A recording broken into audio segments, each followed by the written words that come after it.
સમાચારમાં આગળ વાત કરીએ તો સુરતમાં રાજ્યના નાયબ મુખ્યમંત્રી દ્વારા યુવાનોને એક અપીલ કરાઈ છે।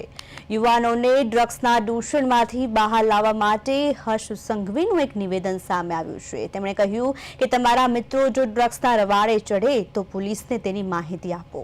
જો તમારો મિત્ર અંગત હોય તો પણ તેની માહિતી પોલીસને આપો। તમારા મિત્રને ડ્રગ્સના કેસમાં અંદર નહીં કરીએ, આવું હર્ષ સંઘવીએ કહ્યું છે। તેને ડ્રગ્સના દૂષણમાંથી અમે બહાર લાવવાનો પ્રયત્ન કરશું। તમે જો સાચા મિત્ર બનીને મિત્રતા નિભાવો તેવી શુભકામના।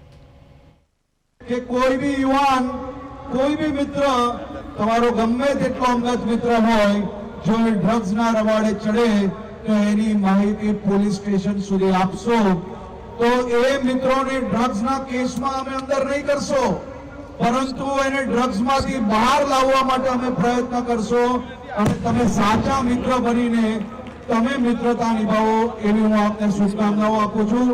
ફરી એકવાર મારા સૌ યુવાન સાથીઓને આજની આ સામ તમે સૌ લોકો સાચા અર્થમાં મિત્રતાની મજા કઈ રીતે લઈ શકાય તે દિશામાં આગળ વધો તેવી શુભકામનાઓ।